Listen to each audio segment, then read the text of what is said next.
I think we're ready. I'm ready.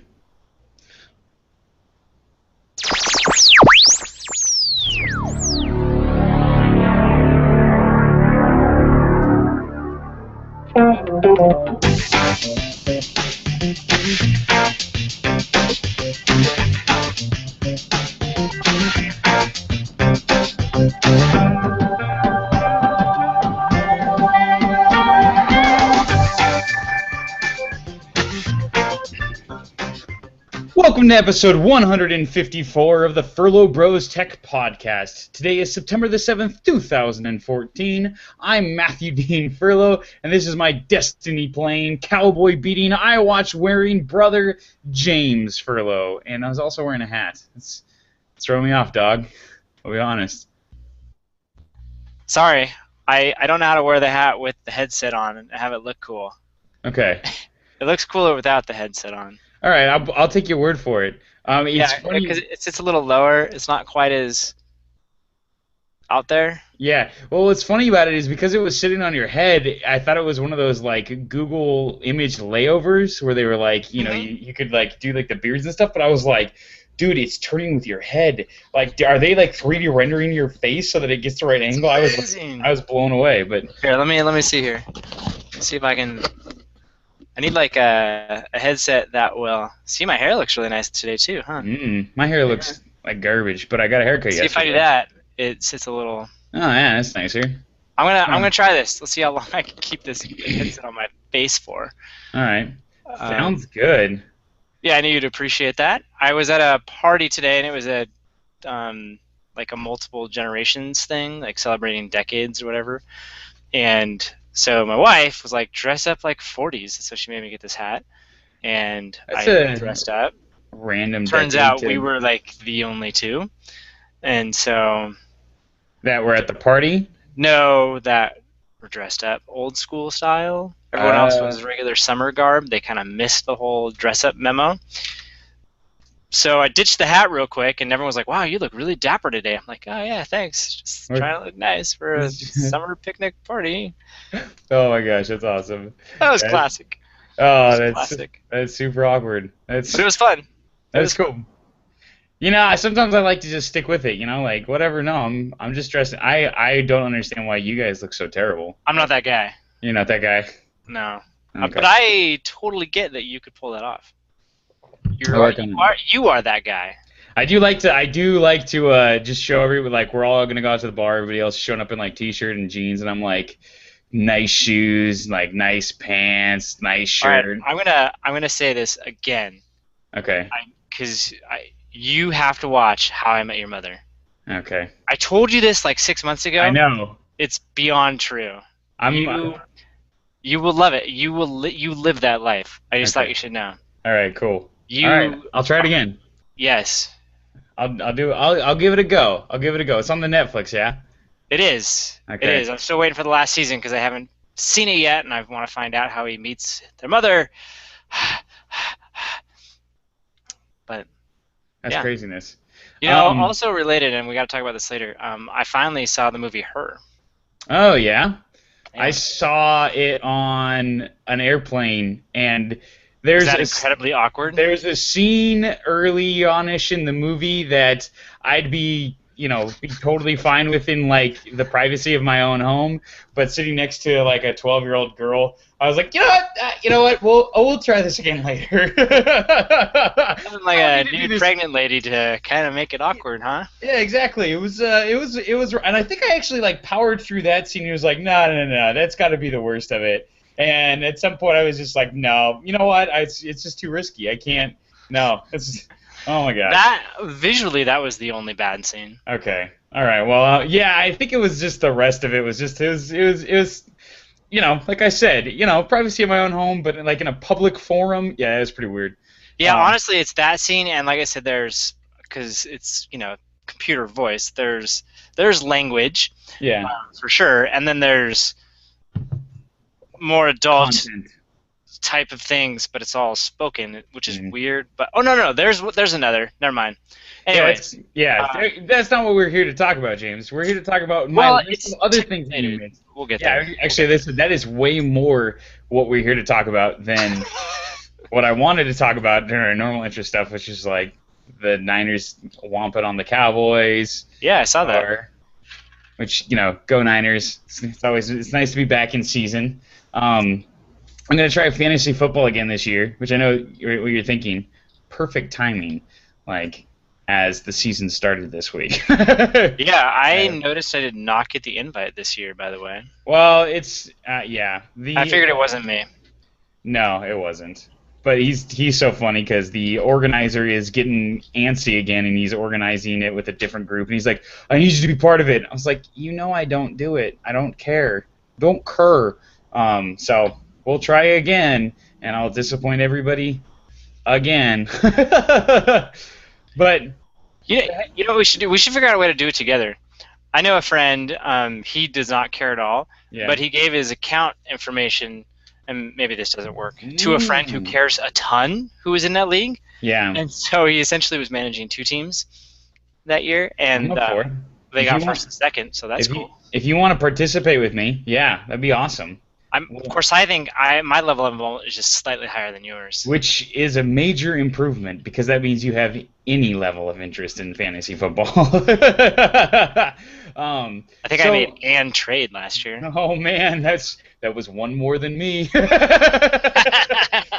the crazy part was I was in like first place up until like the second to last week. Oh yeah, well. And then by then I was like, why would I change anything? It seems to be working just fine. Yeah, I don't want to mess with it. And then that's how you ruin thing. Yeah. But you missed the big headline for me, man. My PlayStation 4 finally pays for itself on Tuesday. Destiny comes out. Congratulations. Yeah. Doesn't actually pay for itself. It just gets more expensive at that moment, but it becomes worth it. Yeah, maybe that's what it is, or something. But I figure we're not going to talk about it this week. We'll probably talk about the latest game from Bungie, and how it's going to radically change the world. But I guess we'll probably have a couple of things to talk about next week, won't we? Nah, just one. Just touche. So, man, let's just do this, man. We're not here to talk about all this stuff. This week, you know what, guys and gals and listeners, if you're new to the show, old to the show, if you're new to the show, you're new to this. If you're old to the show, you know the mantra. But this week, the drill. But this week, like every week, what are we here for? We're talking about technology and continuing corporate opera, which I have in quotes. What does that mean? That means the soap opera of corporations' dealings back and forth, the people working for them, their marketing campaigns, and, of course, the technology they're developing. But before we get into the heart of the show, James has got a disclosure he's got to throw our way so he doesn't get fired/kicked off the show. Yes. I work for HP, however, I do not represent HP or any of HP's opinions. That's awesome. If you want to follow us throughout, awesome, actually. Yeah, I know I said it with that sort of like, what's the word? It was not sarcasm. Yeah, it sounded like sarcasm, but it wasn't. Yeah, that's the dismissiveness of that's awesome. But awesome. Yeah, great. I have all my coworkers make fun of me that they can tell when I don't care when I'm not paying attention, because I'll just say cool, and like that's sort of dismissive, like yeah, cool. So they all do it to me now when they don't care, like cool. So I was talking on the phone with a lady last Monday. Yeah. We were literally like singing the "Everything Is Awesome" song on the phone together. You understand? She's like a commercial lender, and like we're just like serious business, and we're literally like singing the Lego "Everything Is Awesome" song on the phone. That is so appropriate to where we're going to go with this conversation, but... Are you being sarcastic, or...? No. Okay. Continue. Okay. What were you continue your story. Oh, hello. My name is James Furlo. That's awesome. Yeah. We're doing name tags now. All right. Yeah, read the little teleprompt below. Yeah. This is the real deal. Nice. We're going to add that on. That's fun. All right.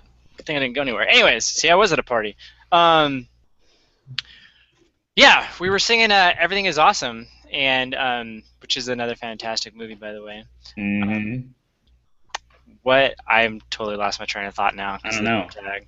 We Anyways, were talking about phone calls and me saying cool. yeah. So that's cool. Anyway.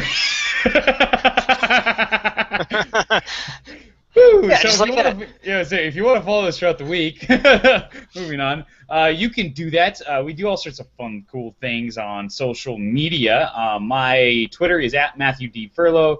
My Instagram is NextWiggin4. My PlayStation Network username gamer tag thing is also NextWiggin4, NEXTWIGGIN4. Request me. I'll play with you. I don't care. I'll play Destiny with you. You pay money for that, right? Real money, yeah. Like an annual subscription type thing? Yeah, it's like, I don't know what it is. It's like $10 a month or $50 a year. I don't really know. Is it as much as Microsoft's add-in for their monthly in-app subscription for Office for iPad? I don't know. That's $100 a year? No, Or it's less than that. a lovely discount of $7 a month now. Woo! No, it's much less than that. It's much less than that, I think. Interesting. But I got tell you something. I got my first 2 weeks free or something. Nice. What does that tell you? What is that supposed to tell you? Office is overpriced. Ah, yes, okay. I was like, what was the... Anyways, yeah, cool. So, what's your social... Because PlayStation, you get all these games and his interactions and it's multimedia and awesome. Yeah. It's like versus Excel, Word, and PowerPoint. And it's really just the ability to edit them because you can already see them for free. It's true. Editing them is important, though, Okay, yeah. Worth it, probably not, but it's important. It is important. I agree. But I'm just from a value standpoint, I think you get more out of the PlayStation than you do for Office, and yet the prices are inverse of each other. I gotcha. Which the news is with that one, by the way, you can now do it monthly, not just annually. That was the impetus behind that. Yeah, okay, I gotcha. Throw us your other information, though. Oh, yeah, you can find me. My bad. James Furlo. All right. Plus com.com, whatever. Whatevskis. All by itself. Just all the different suffixes and prefixes that your little heart can desire. James Furlo, just insert there. I think that's true on Yo too, right? Find me on Yo, yeah. James Furlo on Yo. I'm NextWiggin4 on Yo. Yep. By the way, you can also do hashtag Furlo Bros. You want to know how many Yos Furlo Bros has gotten? I do want to know. I'll tell you right now. It has started to reject my 28. What? Where are we on the list? I don't know. Was there a list? Yeah, it was like Yo had their hashtag. Is that the index? No. Yo count 31. I've been Yo'd 31 times. Whoa. What are you at? What is Yo? Why would they have a What is Yo on the Yo app? It's confusing. It's just so... I know. I mean, what do? You tap. It's easy. Yeah, Yo, I gotta... hashtag list? You can't see it on the app. I don't understand. Oh, you gotta go to... you actually have to go to Yo, I think, yo.com. Is it like Get Yo or... My Yo just... Isn't it just Yo, maybe? Yeah, it is just Yo. I don't know what... The Yo index, that's what we're talking about. Well, no, it's Yo trending. Furlo Bros. Oh my gosh, it's real. Where are we? It doesn't give you a place. It just tells you how many Yos you've gotten. I'd have to count, and that one... Well, two, they had a four, list of more all than of 6. these. They had a different... The highest Yo is only, which is hashtag wand. Well, see, yeah, but that's my thing, is we're real. We are real on the list. We got 28. See, my hope is to get us to 100. Well, I want to get us above 100 so we can be on the front, the top listings, because they listed by number. So who hashtags lightsaber? You guys are losers. Okay, I just sent a Yo for it. Yeah, it has started to not let me Yo at Furlo Bros because I yo too much. Furlo Bros is actually like failed yo'd many times. Yo'd many times. Yeah, I was on a roll last night. Yeah, I noticed. We were testing it out with people. How'd that work out? Well, good actually. Yeah, I got a couple of new signups for Yo. They're gonna have to start paying me soon. Yo, this is so stupid. What are we talking about? This is not what you know what, James? I was pretty certain that it was over the hill because like midway through the week, I sent you a couple Yos and someone else a couple Yos, and like I got nothing back. I was like, that's it. It's over. That's how long it lasted. 2 weeks. And then you guys started yelling me, and again, I was like, oh, maybe you guys are busy or something. I don't know. Yeah. You'd think it wouldn't be that time-consuming to open it up and hit Yo back, but sometimes it is, man. Sometimes. This is go-go 21st century. Especially when it's got that asterisk on it, and you know that's an attachment. Oh, yeah, seriously. You're like, oof. Yeah. It's a commitment. It's true. Do I really want to open it? So their jokes of the day, pretty darn hilarious. Yeah. Just want to put that out there. It's good to know. It's good to Yo. Jeez Louise. Okay, you know what? I'm done talking about Yo. Okay. Doing an event.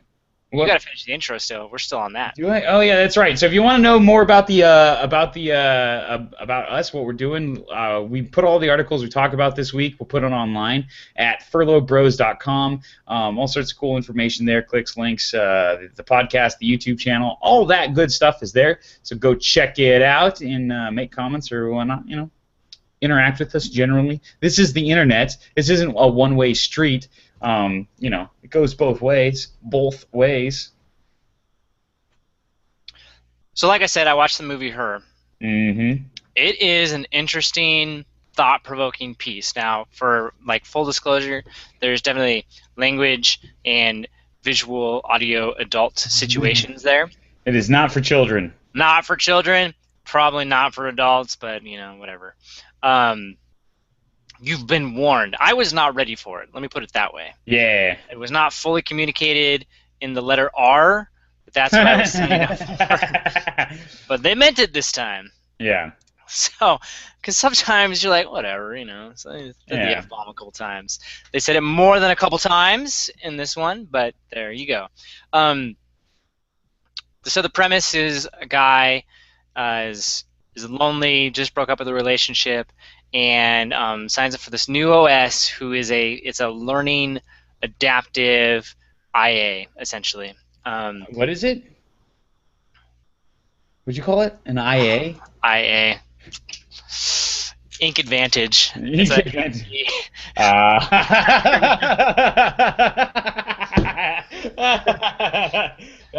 That's funny. This is only tangentially related, but one of my favorite scenes of all time from Red vs. Blue was it's an AI. AI. What does the A stand for? Artificial. What does the I stand for? Intelligence. Oh, okay. Wait. What does the A stand for again? Anyways. Nice. So anyways, the AI in it, he chooses a girl voice, and who's Scarlett Johansson, who has a nice voice. That doesn't hurt. And so what is it? Joaquin Phoenix is the dude.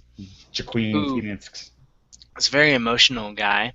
It's kind of funny. Like his day job is, because it's set in the future, obviously, is he writes handwritten letters for people, but he doesn't actually write them. He speaks them, and then the computer system turns them into handwritten letters that are literally printed off, and then he mails it on behalf of the other person. And so it might say something like, "Hey, I'm away from home. I miss my family. Can you send them a letter saying such?" And apparently, at least in the movie, he's like really good at it. Yeah. And people love the letters that he writes for them, which I'm like, well, it's weird. Just an interesting premise. I mean, it's a love movie, and so because he falls in love with his OS. Not really a spoiler. That's the entire point of the movie. So it has Amy Adams in it, and pretty much, I think I've already disclosed this multiple times on the podcast. Anytime there's a movie with her, I'm predisposed to like it for some reason. I think she's a good actress. I'll give her that. But I think for whatever reason, the projects that she signs up to do, she is the same like. I tend to like those types of movies. You know what I mean? She's got a good picker, as it were. Or not necessarily good, but at least she picks the way I would pick. We would probably get along. It's like, what do you want to do tonight? We would probably pick the same thing, that kind of thing. So, yeah, we'd probably be best friends, maybe. I don't know. That's all I'm saying. Yeah. We could hang out. It's not a big deal. Yeah. She can come along. I don't care. So she's in it, which, like I said, she doesn't even have to play a big role. Just the fact that she decided to get involved is a good sign for me. So, the fascinating interaction. Oh, by the way, the other interesting thing behind this is we got done with the movie, and I was like, wow, that was amazing, thought-provoking. And Jesse was like, that was the longest, most boring movie I've ever seen in my life. That's really funny. I forgot Amy Adams was in Talladega Nights, which yes, more evidence to your assertion. It's true, dude. It's true. She's been in great ones. Enchanted, excellent. Superman, Man of Steel. I thought it was excellent. I know. But did you see American Hustle? I have not, but I heard it was good. It's very good. Won a couple Academy Awards. Yeah. So, anyways, she was in the Muppet movie too. Oh yeah. As a mechanic. Right. Because why not? Yeah. Anyways, so it's an interesting premise where it's this idea of, as we interact more and more with... Wow, there's something going on. A bunch of police cars just went down my road. We are a couple of ADD adult kids tonight, man. We cannot stay on the thread of anything. So here's my reason. I have a huge box of Junior Mints that I'm currently eating. This is not my first box. Oh my gosh. So there's my reason. Plus we started a little earlier. That always helps. Anyways, what was I going to say about it? So it's fascinating that, it's this question of like what will happen with computer relationships and this ability to fall in love with your computer, and is it real love? Is it a real emotion? It kind of kept toying back and forth between this, like, at one time be like, oh yeah, she's totally my girlfriend. And other times it would be like, well, is this real? It's a computer. It's just all in your head.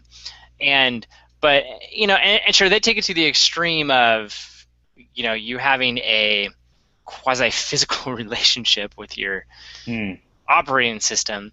But it was interesting if you just take it, kind of dial it a step back to today's day and age and think like, people have these relationships with their devices.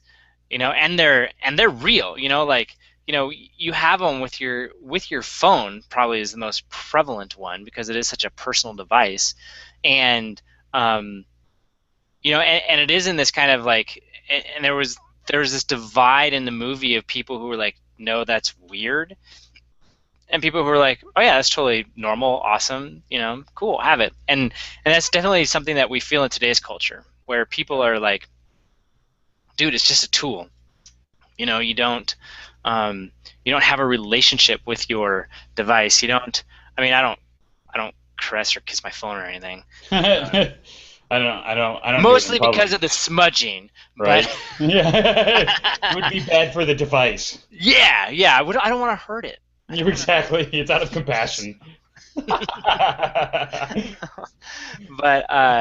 I feel like I had a lot deeper thoughts, and they're all just sugared out. But it's okay, whatever. I'll just move on. Interesting movie. If you got a stomach for some questionable scenes, it's worth checking out because it'll make you think. It's funny, but it'll make you think. That is a great quote. Sergeant Bilko. Yeah. Amazing. I threw out, you'll be highly disappointed about this, I threw out a Sergeant Bilko line while our father was up here until he went over his head. Oh, that's which just means he needs to watch it again because he's forgotten some of the various lines about it. It's funny, but it'll make you think. So what was I going to say? Yeah, it seemed pretty interesting. I do want to finish it because I think it's like you said, it's a compelling thought. It's it asks what is love, and and things. I think they do a good job of depicting the future as well. Yeah. No, it's not all flying cars and all that stuff, which we know is not going to happen because of our infrastructure. But Ouch. no, but a lot of the other stuff, like the video games, I could totally see it going to, because this guy plays video games a bunch. I could totally see it going to the level that that they have it there. That just makes sense. I like there's just a lot of bright colors too. And I go, yeah, I could totally see that happening. It's sort of like one of the reasons why the movie, what's it called? Minority Report. Well, one of the big reasons why Minority Report, as opposed to iRobot, is sort of a classic of the science fiction genre, is less about the like core of the story, and more about the universe that they set it in, and it's just it's with the exception of their transportation system, pretty much everything that they talked about in that movie has come true to some degree, and sort of how they do things and where things were going, and it's because they just spent a lot of time talking to futurists and saying what's near possible technology, and and some and it's not necessarily obviously it's a CGI, it was a big blockbuster movie, so there was some exaggeration of stuff, and pretty much the only thing, it's funny, there's actually two things that haven't come through really and truly in that movie, of like the 10 different like big technology areas they looked into, and the two that didn't come through is transportation, which is arguably just not yet,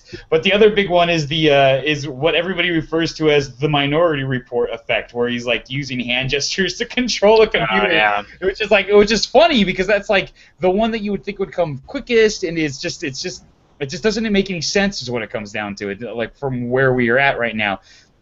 Well, what am I even talking about, dude? Like the number 2 selling electronic media entertainment, the number 1 media entertainment system in the world, the Xbox One, that was your primary, interface, is Minority Report hand gestures. So but that's, there's something to be said about making a science fiction that is little more than just an accurate description of what the world is going to be like in a couple of years, and then putting some crazy story in the middle of it.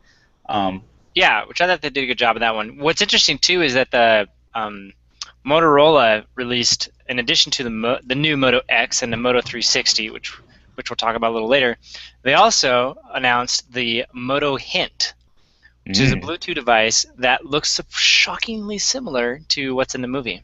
So we'll talk about that later.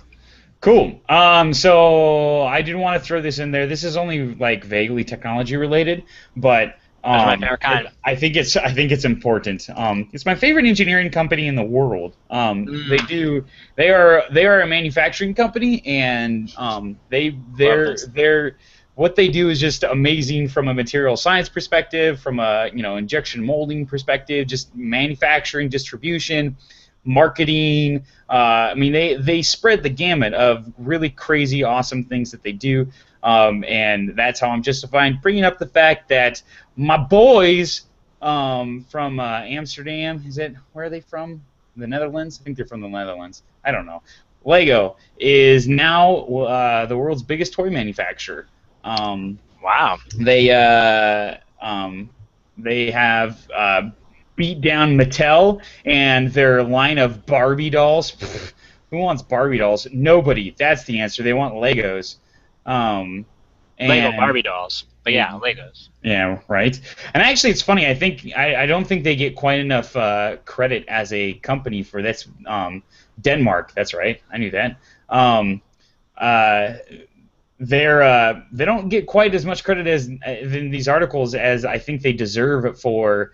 They decided that they wanted to attract the female audience, and because they'd been generally considered kind of a boys' toy, and they felt like that was something that needed to change because there's this entire other market that they felt they could cater to, and so they started out ridiculously with like these just overly super girly, like stupid Lego things, and kind of took the Nintendo route of just like way too far into the girls like pink things. If we make it pink, girls will buy it.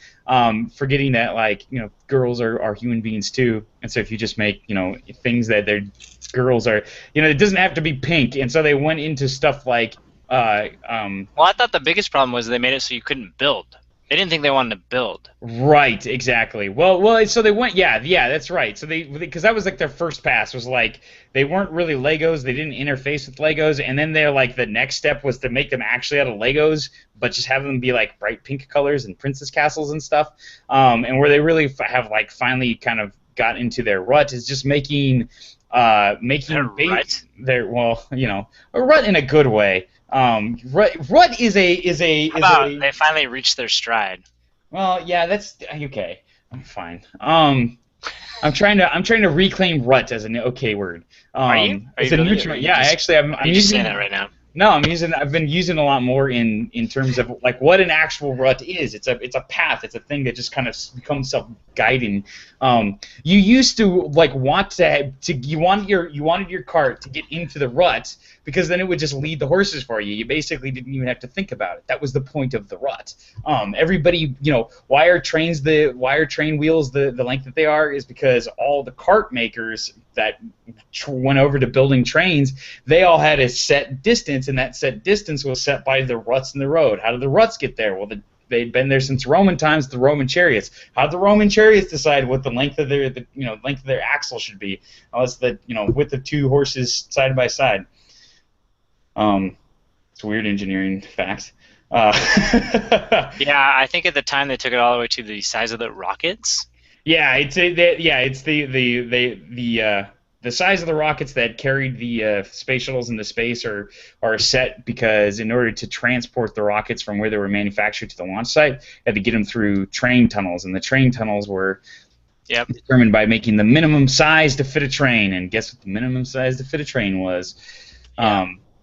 And that's anyway, how did I get on? So anyway, so Lego is finally what they realized, and where they're starting to do better is they're all of this like. They're not stuck in a rut. They found their rut. Yeah, exactly. The rut they wanted was. But they've started since they licensed all these different movie deals and stuff. Basically, what they've done was they've licensed to movies that and intellectual property that has more of an appeal to both boys and girls, like the Harry Potters, and those sell very well to girls as well as boys. And they're not necessarily girl toys, but as far as Legos can, Lego looks at them as a huge victory because girls will buy them. And with the Barbies, the reason the Barbies getting womped is because they haven't figured out how to make machismo toys. How do you get boys to buy dolls? Like, we don't want to buy dolls. We want to buy Legos. So I don't know. It's interesting. It's interesting watching what causes that transition and kind of how they're doing that. And just from the fact that the company was nearly collapsed, what was it, like 20 years ago, under its own weight, because it was trying to be. I was about to say I don't think it was that long ago, but it probably was now. Yeah, right. Because of there's this weird dichotomy out there that's so interesting, where on one hand, you do see a bunch of manufacturing jobs disappearing and is heading more over to like software engineering and service tech types of jobs. But then on the other hand, it's like you have this essentially this resurgence of Lego, which is about building and manufacturing, which I suppose you can extrapolate it to software engineering and other stuff. But it's just fascinating. What is the best selling independently developed game in the world right now? Minecraft. What is Minecraft? Lego. Yes. It's funny. They just launched Minecraft for PlayStation 4, and I almost bought it. I was like, I got to play Destiny. Let me play Destiny before I had to talk myself out of it because it's like Legos. You know what the best part of is? The Minecraft Lego cross licensing deals that they've done, where now you can get Minecraft sets in Lego. Brilliant. Yeah, it's awesome, and you're just like, what is it? What was it? Were they interviewing the Lego CEO, and he was like, "Yeah, we should have thought of Minecraft." Yeah, right. Yeah, it's just it's a fascinating company, and I love the fact that like. Well, that's a win for awesome. Yeah, everything is awesome. They're gonna make another movie. Hopefully, it'll be awesome as well. Yeah, we'll see. Yeah, I'm not getting my hopes up. Yeah. I'll probably like it. I was gonna say I'll probably like it and buy it and like it arbitrarily because it has the particular company that I feel an emotional connection to. Apparently, you and a lot of other people. Yeah, right. So it's good times, good times. But it's cool. It's definitely cool. That is cool. Yeah. So I know we talked about this before we talked on the show, but I just want to before we move on. Is it time? Can we talk about it? I've been waiting to talk about this for pretty much 51 weeks.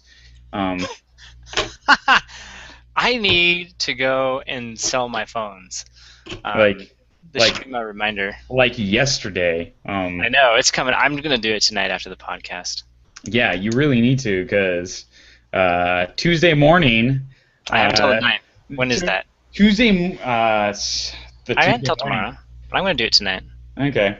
Yeah. See, my problem is I still need my phone for another couple months, because I'm going to buy a Nexus on Tuesday. Or sometime around then. But it's funny. I'm actually like really kind of mixed. I have like really mixed feelings about that because I'm so excited about the stupid iPhone 6. It's like, mate, no, that's a terrible idea. I'll just buy the iPhone. No, I don't need an iPhone. I don't need to try the Nexus. I want to be able to cut and leave. You should get the new Moto X. Yeah, you think? I do actually, because it runs stock Android. Does it? Yeah. Huh. You know what? I will. I actually will. I will do that. I like Motorola. I don't know why. They seem less sketchy than Samsung and more robust than HTC and less Google-ish than Google. Well, and it's it takes them a few years, but they'll come out with a good phone, like the Razr. Yeah. It was popular. I think the Moto X is in that same category. It just took them like 10 years to do it again. All right. Well, and yeah. So, okay, I'll look into that. I'll definitely look into that. So anyways, so big deal next Tuesday. Apple is having a bit of an event. And I'm streaming it. Are you ready for it? I am ready for it. I blocked out my schedule. The last 2 times someone has scheduled a meeting on top of it, just disregarding my calendar altogether. And both times I felt bad about canceling because I'm watching an Apple event. Well, it's the competition. It's important to stay on top of it. Yeah, there you go. Oh, that's brilliant. Exactly. The problem is I don't even attend HP's all hands on deck. Right. Games, so, Well, you'll get that through the grapevine. I mean, you're right about that. My question is T-Mobile ready for it? Because that's where that's sort of how I get away with these things nowadays. Is I don't do it through my company Wi-Fi.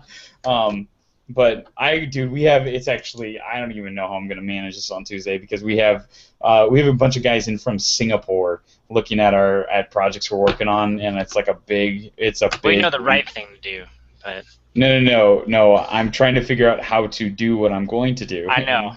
That's the really important question. Whatever. So the real question is, James, what's going to happen on Tuesday? How will the world be revolutionized? So, I have a confession to make. Yeah? I found myself adopting the stance that I adopt when I get really excited about a movie, which is, don't tell me anything. If I don't want to see a trailer, I don't even want to know who's in it. I want to be purely surprised. Well, this is terrible for this show. I know. So here was what I was. I obviously read the titles and the headlines. I did not read any of the articles. Okay. So I can give you the unbiased, here's what I think will happen. I haven't been talked into anything. Okay, I want to hear this. That's what I want to hear, man. Yeah. So I may be totally wrong, but you know what? That's okay. Okay. So you can supply the what do you think of this, and I can give you what I think of it. Okay, I see what you're saying. All right. Or I could just start to guess wildly. Well, yeah. I'm still holding out for the haptic touchscreen. Yeah. So I would not. That's still my favorite of all the rumors that won't happen. I would say I would not hold my breath too long for that one. Except I don't know. Like I could see them just. See, this is where I get all like this. You see, we talked about how I do this. I do this every year because I'm like, dude, how hard would it be to put in like a variable speed motor into the phone so you can get the different vibration frequencies, and then it's there. It's just there. Why not have it, right? I mean, maybe Apple will just throw it in there, and they've got but why would they do that? Geez. So okay, haptic touch. That's where you're at. Okay, iPhone 6 is the predicted name. Are we going with the iPhone 6? Is that going to be the name? That's a no-brainer. Okay. 5.5 inch versus the 4.7 inch. They're going to do both. Okay. And that's just because I think they can, and I think they should. Yeah. Are they going to launch them both on Friday? They will announce them both on Friday. Well, Tuesday. Tuesday, sorry. One will be launched right away, and the other one will be later. Okay. And I think that's how they'll say it. I don't think they'll give out an actual date. I agree. I think I agree on that one, definitely. Because I think... If the bigger one is later, would you wait out for it? Which No. I guess, in theory, you're going to do that no matter what, because you're going to try the other phones. Right. Well, yeah, and for me, it's not even it's actually, I think I've said this on the show, it's not just me, being a good tech pundit. It's because of I'm not going to buy it through the carrier. I'm going to buy it unlocked with cash money. It usually takes like a month or two before Apple releases an unlocked phone that you can buy. And the bigger one will be more expensive. Yeah. I don't know how much more. Yeah, wickedly I'm expecting. Don't bug me. Yeah. I don't think I would get the bigger one, though I do see the bigger one being a good reason to get the watch as well.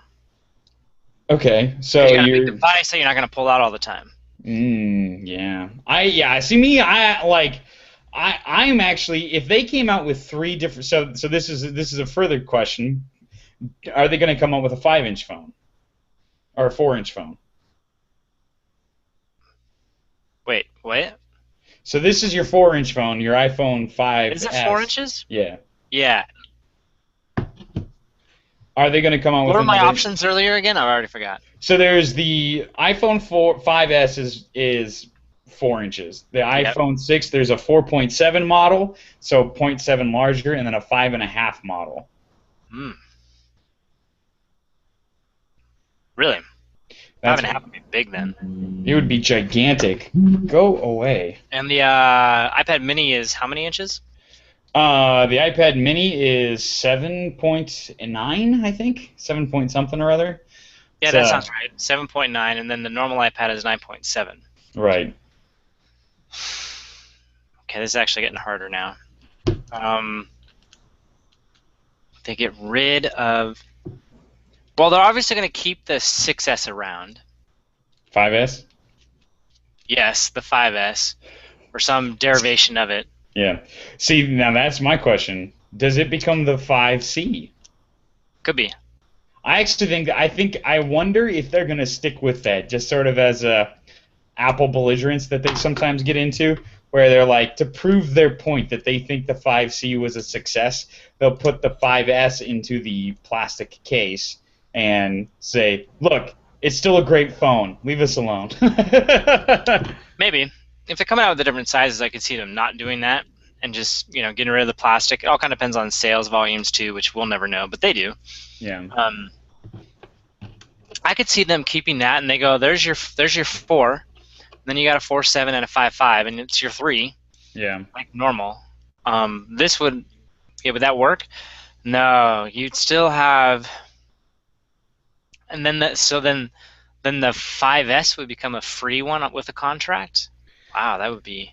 That would be big. See, that's the thing, is that so far they've always had 4 different models of phone, right? They've had three different models of phone. They had the current gen, the last gen, and the gen before. So it'd be in this case, it'd be 5S, and the 4S.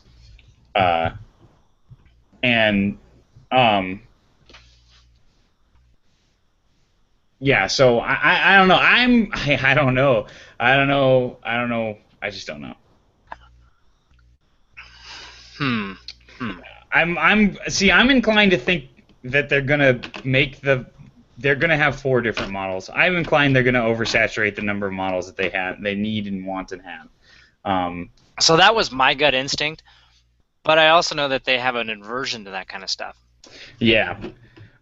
But of course, they've shown less an aversion over time, but right. And I think, but I try to think of it as, I think, they try to keep simplicity first and profit, or they try to keep simplicity foremost, but profits first. And I just can't imagine them making the 5S free, and as opposed to making the 5C free. I think they're probably, this is actually my bet. I bet they keep the 5C around. They keep the 5S around. They keep the iPhone 6 4.7 647 around, and the 655 around. I bet that's their naming convention. I don't have any idea what they're going to call them. It's going to be so weird. Yeah, because we've seen, right, like I said, I've tried to avoid them, but I've seen the headlines for the 5.5 iPhone. Yeah, and what I think is really making them. Well, yeah. Well, what I think is really interesting is that there's a lot of leaks of the 4.7. There are very few leaks of the 5.5, which is why I sit there. I mean, like, at this point, I mean, if you remember a month or two back, I actually definitively, it was probably a month ago, I definitively stated there wasn't going to be an iPhone 5. There was too many leaks of the 4.7, and there was nothing of the 5.5, and I was just like, it's not happening. I haven't seen it. Well, I've seen it a couple times, and they look like they're the same the manufacturing point, but there's so few of them out there. It makes me feel that they've not gone into mass manufacturing, whereas with the 4.7 they have. So that's sort of where I'm at on all that. Yeah. So maybe they do come out with 3, and then there will be a 4th one. Yeah. I don't know. And they'll call it something awesome. So 6 XL. Sapphire glass. Where's that going to end up? That'll be on the watch. You don't think it'll be on the phones? Nah. Okay. I'm betting it's on the phones. I'll bet they put it on the phones. All right. You're wrong. Okay. That's fair enough. You can be shocked by my predictive skills. NFC. This just won't die, will it? Nope. Okay, so like after we did this a year ago, you were like, they're never going to come out with it because they've figured out a way around it. I thought so. I think we stick to our guns, man. I think we stick to our guns. Okay. All right. I'm gonna. You know what? Come on, it was logical a year ago. What has changed? I know. I think. Gosh, I'm hearing. Gosh, you got your touch. You got your Touch ID to authenticate. You got your Bluetooth iBeacons to get location. You're good. You don't need it. I don't think you need it. The only reason why you would need it is because the argument that there's already an infrastructure built up and that they're better off leveraging the existing infrastructure. Here's the deal. NFC is not that good, which is why I'm not going to fight it, and which is why I would be shocked if Apple adopted it, because for them, their standard of quality is so high that I don't think they would like it. The problem with NFC is you got to line the device up just right. It's not good enough. You can't get near the cash register and touch it. There's a specific point on the cash register, and it's literally the size of a dime. And then you've got another point on your phone that's like the size of this Apple logo. And you need to get the two of them lined up for like more than half a second. So you can't just pass your phone through and have it beep. It's not like a credit card in that regards, or even the fast pay chips on credit cards. You literally got to hold it there just right. Wait. Okay, got it. Beep. And I have watched enough people, because we have NFC for printers, and I've watched people do it enough, and I've tried it enough to go, unless they figure out some magical way to make the field bigger, which the point of it is not to be big. Yeah. It's just annoying. It's clunky. You have to be more precise than we as humans normally are. Yeah, and if you think about, I think they're going to nix it for that reason. if you think about credit cards are ridiculously forgiving. I mean, it's this channel. You put it in and you move it quick, like it, and you can move it at super different spaces and stuff. And yet we still mess it up all the time and have to rewarn it all the time. Yeah, and you're right, man. They don't, there's gonna be enough. Yeah, okay. I'm back on the no way gravy train. We're no, no there is NFC. the what is it, the WePay or Fast Pay, or you know what I'm talking about with credit cards, where you put it on the machine, it goes beep and it works. That's what I always think of when I think of NFC, is though. That's not NFC. That's different. Yeah. So it could be that. They could put one of those chips in the case or something. Okay. All right. And then they just call it NFC. Knowing them, it would be, some sort of error beep, or they give it an Apple name. It's the Fusion drive. No, it's just a hybrid drive. But. Yeah. But, it's Apple, so why not? So they'll give it some Apple-y name. But it will not be NFC. But I could see it being another chip thing. Now all of a sudden you work with card readers, and that changes. That's actually where, okay. Then I'll say that. It's funny. I feel like I don't admit this very often on the show, James, so I want to mark this down. I didn't realize that. I didn't know that those are two different technologies. I did not know that, and I can't believe that gives you the field on the little, because I've had that card before. I've actually had a card with that, and I've used it, and I used it a lot, and I really liked it. They got it at Mac Daniels, and that's kind of how I always envision NFC on a phone. And if that with NFC, you got to pair to the device and all this stuff. Right. Whereas with this, if all it was doing was it was basically that chip that they put in your card, but was reprogrammable, so it would attach to any credit card, and it only turned on when when you put your thumb over it. All of a sudden, we're going gangbangers here, man. This is real. That's okay. That's I predict something like that. I predict that. That's my prediction. That's a great prediction. Thank you. I'm glad we can agree on that. I agree with you on that. Okay, so. Those are what we decided on. So are they coming out with a payment system on Tuesday? Launched a massive global, agreement with the Best Buys and American Express and everybody?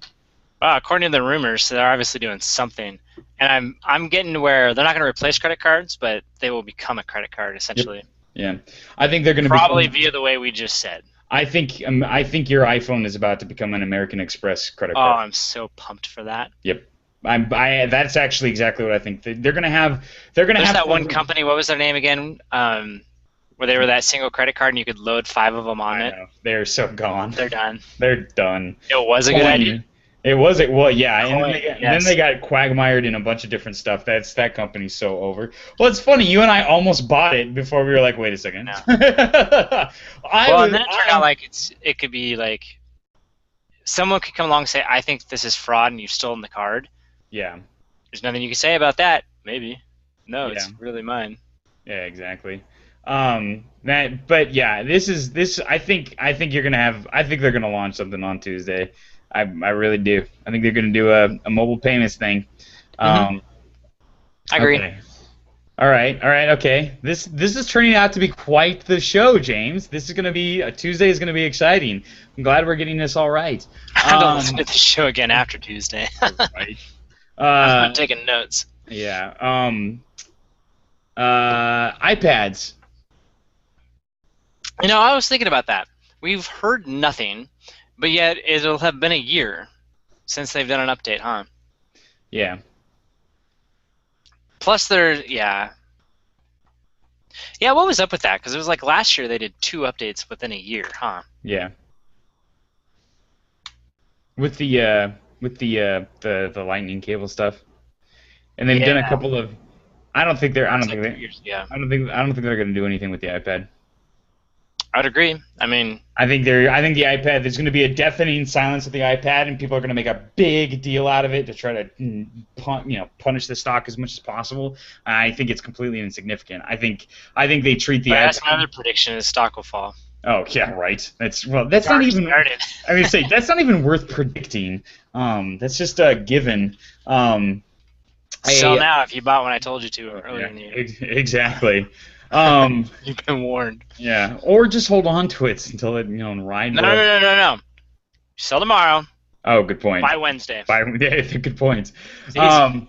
I had a friend who sold on Saturday. He told me like 2 weeks ago. He goes, "Yeah, I'm selling on the 6th. That's why I've already got it all scheduled. Just dump the stock 2 days before, and then and he goes, yeah, and then I'll rebuy a bunch of it on Wednesday." Yeah. I was like, Get on discount. yeah. So what was I gonna say? Yeah, so I think the iPads are fully onto the iMac the Mac treatment where it's iterative improvements. They're kind of, especially because it drafts off a lot of the iPhone innovations and the iOS innovations, so that it doesn't necessarily, I think they'll do big announcements for it still, but I just don't think they're not gonna share the stage with it. They're gonna give it its own time, right before Christmas, and probably I'd guess November. Late October. I would agree.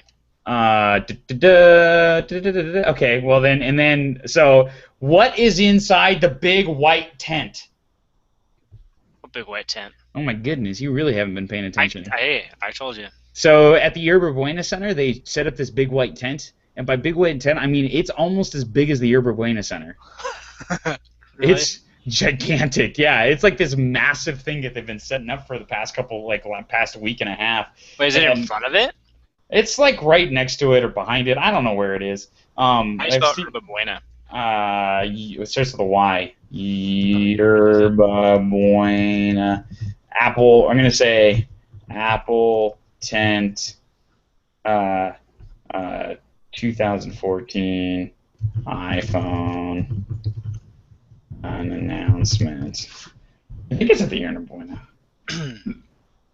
I just typed in Yerba Buena, Apple tent. What the big tent is going on? The invitations are out, and Apple wishes to tell us more, but those outside the executive suite of Infinite Loop. Oh wait, it's at the Flint Center. It's in. Oh yeah, that's right. It's at De Anza College. They're not doing it at the Yerba Buena Center this year, which is weird. And they're not there? Yeah, Apple didn't pick. Yeah, it's not at the Yerba Buena Center. It's at De Anza because they couldn't set up this It's hardly a tent. It's a full blown building with walls. Whoa. Yeah, right. Apple didn't pick this. Yeah, that's not a tent. Yeah, they're calling it a tent, but it ain't a tent. This is I don't know if you heard those brief and stupid rumors about U2 playing a rock concert. This is what started it because it's this giant, you could put a concert hall in there, like a full blown concert. That's what amazing. Is the deal? Yeah. Yeah. Yeah. Huh. Yeah. So you're right. Well, did they not have? I was gonna say, why not just set it up at the Yerba Buena Center? There's not enough room. I don't know if you've ever been to the Yerba Buena Center. You couldn't set up a building like that in the middle of San Francisco. Yeah, but I guess my thought was, yeah, I know.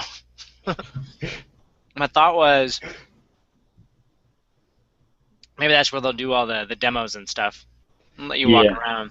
But then why not just have it at the Yerba Buena Center then? Which is what they've always done in the past. Yeah, it's the argument is because it requires some sort of a large set piece, like a house where you can try out HomeKit on or something like that. Ah. Yeah. Okay. Yeah.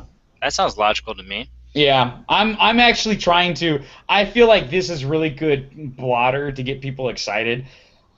I don't know if I'm got my hopes up on this being this huge revolutionary thing. I think when we find out what's in the tent, everybody's going to be like, oh, okay. It'll sort of be like when Swift was announced, where there was a few people that were super excited about it. We're like, oh my goodness, this is the coolest thing ever. And then, like me. And then, but most of the people were like, oh, that's not nearly as exciting as we thought it would be. It's just a new language. Jeez. Okay, cool. So then I guess the last big question of the night, as far as the Apple lineup goes, yes. Are they gonna launch a new iTunes?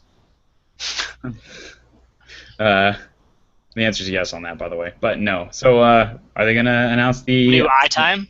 The iTime, the iWatch. The iTime? Mm.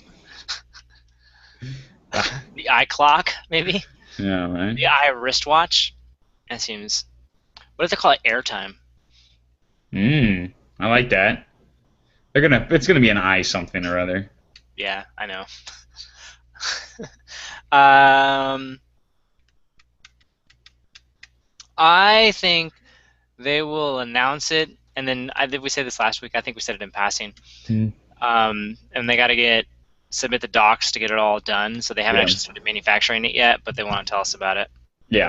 Well, yeah, because it's just like with the original iPhone. It takes 6 months or whatever to get up through the FCC. So yeah, we haven't seen any pictures or leaks of it. Nope. That's actually one of the really, really big deals of that everybody's talking about is the fact that nobody has any idea what it looks like.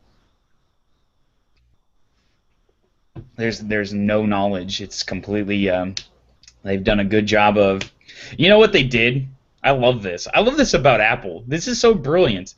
They leaked the iPhone 4 or the iPhone 6 4.7-inch phone like mad. They let everybody see it. They showed off the crystal sapphire quartz screen with the one dude who, not quartz, but the crystal sapphire screen with the one dude who does the YouTube channel that I'm jealous of because of all of his followers. And with the flight where he showed it off and stuff, and that was Apple. That was so Apple. Just like juking people, trying to distract them. Like, look at the iPhone 6, it's coming, and they've managed to keep everybody caring about that as opposed to anything else that is actually arguably less predictable. Maybe it would be a bigger deal to get a scoop on the iWatch, and they haven't been able to because they've been distracted with the iPhone, with the 4.7-inch phone. I would just walks out wearing it casually. That's my. He won't, but that would be awesome if he did. Yeah. Why not? Phil will. I was gonna say that would be such a Steve Jobsian thing to do. Wear the watch the entire show just to at the Oh, and one more thing. What time is it? Yeah, exactly. Tool time. Yeah. So, do we even want to pretend to guess what's going to be on the iWatch? What the iWatch's deal is going to be? Yes. Okay. It's going to have a chick. So I'm gonna lead into this with something different, actually. Mm-hmm. CNET recently did an interview, a Q&A with the Android Wear guys. Okay. Competitor smartwatch. Don't you have to launch a smartwatch before you can consider someone your competitor? Sure. Anyways, they talk about how they're taking over the world and all that stuff. Right. So they start asking questions. Oh, I ate all my Junior Mints. That's the worst feeling. Especially when I wasn't ready for it. I thought I had one more. Oh. I mean, I already had a couple boxes worth, but anyways. That happened to me watching the third season of 24. I thought I had one more disc worth of episodes, so I wasn't keeping track. So we got to the last episode, and I was like, wow, where are they going to go from here? And then I realized, oh, that was the last episode. That was so painful. I remember the feeling, the emotion where I was today. I know what you're going through is what I'm saying. Yeah. Sounds like they're slightly different. I will get over mine in about 5 minutes. So they said Google has Glass and now Android Wear. What's the company's overall approach to wearables? Okay. Okay. And then they say the approach is the same as any of their products. They build technology that delights people by improving their lives. Which sounds great. So whether it's watches, glass, or even the smart context lens, the idea is they want it there when you use it, and then you can forget about it when you don't. And so they're looking for wearables that will help you in the moment instead of taking you away from the moment. So it's maybe giving you easier access to something, but the right type of access. So the reason why they're interviewing them is because they're getting ready to release a couple new updates for the iWatch. Nope. For Android Wear. There we go. Man. And so they're doing a couple things here. they're going to make it easier to, or possible, it sounds like, to pair a Bluetooth headset to your watch. And so what it means is that you'll be able to store music on your watch. Oh, baby. And then just have your headset. So like one of the uses they said for it is they're also introducing GPS support. So like you could go out for a run, and instead of having to carry your phone with you, you just have your watch and your music and then your headset.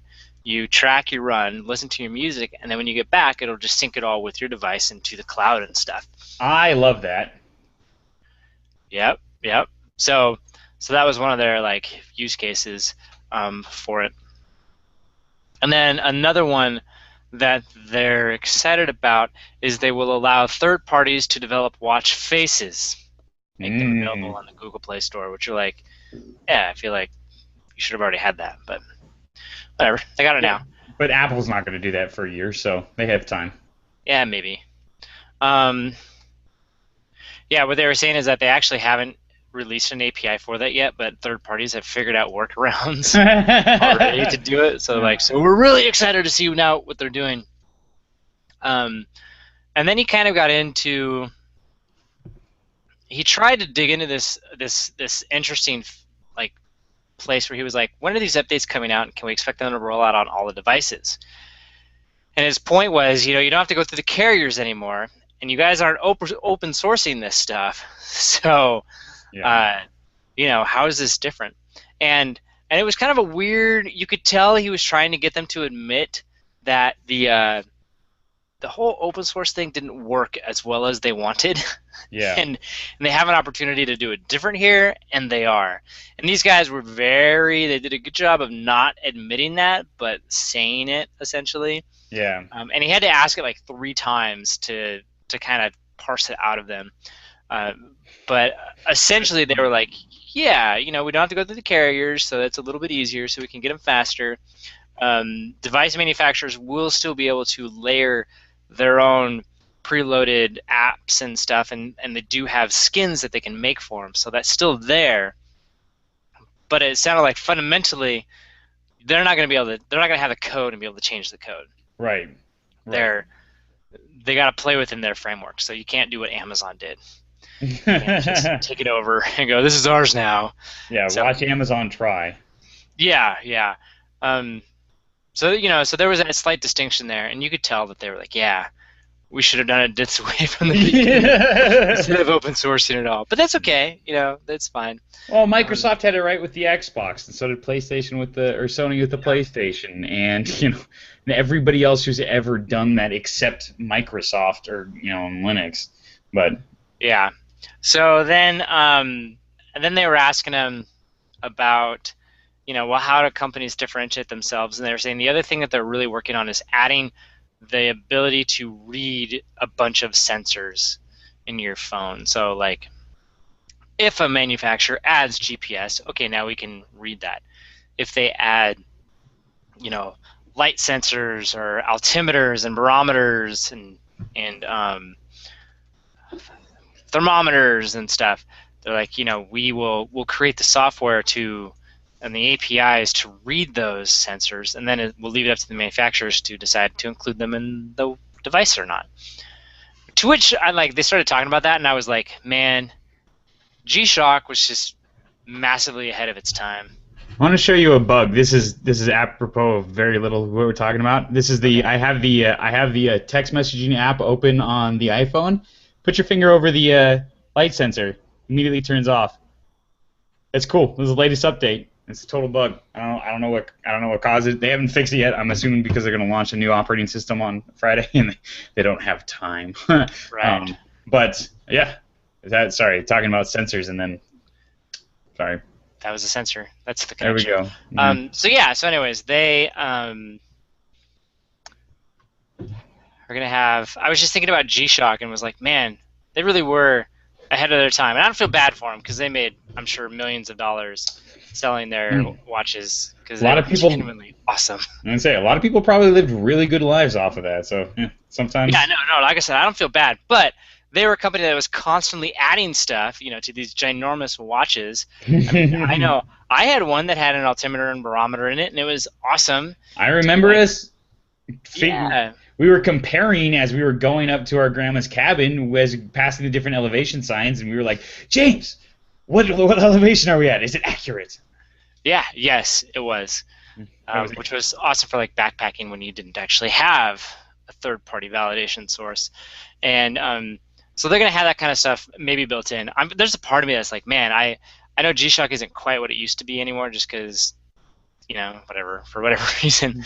But man, they would be a perfect company to be like, Google or Samsung, please buy us and take all of our cool tech and just connect them to the device, because we already have all of these sensors and awesome things built into it. I remember one of them, it was like literally like a mini television with a receiver on it. It was the craziest watch in the world. Pretty awesome. But you look and go, I'd never buy that, because it was like $400, which will, I'm sure, soon become laughably. That's a reasonable price for a watch. I could do that. But could you imagine, like, you do the whole G-Shock thing, and like, oh yeah, sure, throw your smartwatch around, it doesn't break. Yeah. Oh, it's water resistant. Yeah, don't worry about it. Yeah. It's gonna be weird. It's gonna be a weird piece of technology, because Apple just hired Johnny Ives' friend, new. What's the dude's name? I totally had it in my brain just a couple of seconds ago. I don't remember, but he's living in the UK. Yeah. Johnny Ives is Brits. Ridiculous. So then, at the same time, Motorola has released, finally, the 360, which has been like everyone's, oh, I'm so pumped to see it watch, because it's round. And is there any other reason? Yeah, it looks good. Well, yeah, because it's round. It's not freaking ugly like the other two. Because it's round. Mm-hmm. So anyways, they released it. It's actually getting pretty good reviews from people. The Verge gave it an 8.1 out of 10. Yeah. The biggest issue, care to guess? Battery life. Yep. They said it almost fixed it a day. It doesn't have to make it a day. It only has to make it to, what is it? What's 24 minus 8? 16 hours? Yeah, they said this one made about 12. Yeah, see, now that is a problem. Yeah, and he was like, he goes, so you have to charge it every single night. It won't last on heavy usage. Light usage, sure, but you have to charge it every night. He's like, I'm not saying it has to last a week. It's like, it'd be nice if it lasted 2 days, just in case I forgot to charge it one night, or at least a day and a half. Yeah. He said that was a big bummer about it, but it genuinely looks cool. He said the screen wasn't as crisp as he would like it, but it was genuinely readable in all lights and angles, which is good. Yeah. It runs Android Wear, so it has all those features exactly the same as everybody else. Other than, he was saying, you could tell that they designed Android Wear with a rectangular glass or screen in mind. Because there's some apps where it just cuts off the text. Don't worry about it. You didn't really want to read that part. Yeah, I'm not surprised. And so he's like, so there's that. But it does look cool. I like their metal bands, which will be... That watch, by the way, man, it's $249. That's a steal. And if you do get the metal bands, that's another $50, so 300 bones. That. But yeah, this guy was like, he was intrigued by it. He liked it. He goes, I don't wear watches. I'd probably wear this one if I had to. Yeah, I'm fully back on the watch bandwagon with my Fitbit. There you go. It's good. It's a good world. It's a good world. Yeah, the watch world. So you didn't. I appreciate us giving the context of what the wearable world is going to look like, but what's Apple going to do? Okay, so I believe that Apple is going to do something similar to the 5.5 phone. $5 foot long. They will. Yes. They will announce it. They will not release it. They will probably give a date, though, for that one, as opposed to later, like they will with the 5.5 or the 5.5 from here on out. The 5. I like the 655, the 655. 655. Yeah. 655 iPhone now. Did I get enough letters? I think I went over by one. So yeah, so I think they're going to do that. I think they'll also announce the API at that time. Let developers start messing with it. So, but what features are they going to have? I mean, what is it going to be, man? That's the important question. It will tell the time. Okay. It will have a heart rate monitor. Yes. A pedometer monitor. A sweaty monitor. Yes. It will have a microphone for the seers. Mm-hmm. It will not take pictures or video. Right. Maybe selfies. But first. Probably not, though. It will probably also tell the time. So you're thinking a couple of sensors and a face to give you updates and stuff. Yeah, with a minimalist input. Like I said, voice responses. To say like text messages. Well, okay. Bluetooth. It'll be useless without your phone. You think it'll be useless without the phone? Well, it'll tell the time, but that it'll track data, I guess. Will it play songs? Will it have music? It will have a music controller. Will it have storage for songs? No. Maybe? I don't know. Sure. Yes, yeah. This is where I don't know. I really don't know. Like shuffle style, like that kind of. Yeah, like an iPad shuffle. Because I actually really like the idea of a sports watch. I mean, I guess that's what I want. Really and truly, is I want something that I can go to the gym without and leave my phone in my locker. Because at this point I bring my Fitbit is great for around the office, keeping track of my steps, because I don't keep my phone with me all the time. I oftentimes leave it at my desk. But when I actually go and work out, I bring my phone with me. Out everywhere else, I bring my phone with me, and so if when I'm working out and stuff, it would be great if I could replace the basic functionalities that I have my phone for, which is music and and health tracking and stuff, and then just ignore it until I get back to my phone. That's to me is it's like I don't want a full-blown phone. I want a phone replacement. I want you to impress me with I want it to be beautiful. How is it going to charge? Magic. I don't know. I hope it's like the Pebble or the Touchstone stuff. That's cool. How does the Pebble charge? It's got this oh, no, I can't bring it over here. Where is it? It's a little pedestal you so just it's put got it this on, right? No, it's got these the two little terminals here and then magnets on each side. So the thing just clips on, or not clips, it magnetizes on and charges. So it's watertight as a result. Yeah, I definitely think it's going to be something like that. Whereas the Moto 360's got a little cradle that you put it in, so it's very similar, just without the magnets. I'm saying I have a I'll bet. Seems like an obvious solution. Yeah. Which is what it'll be impervious to because of that? A solution? Yeah.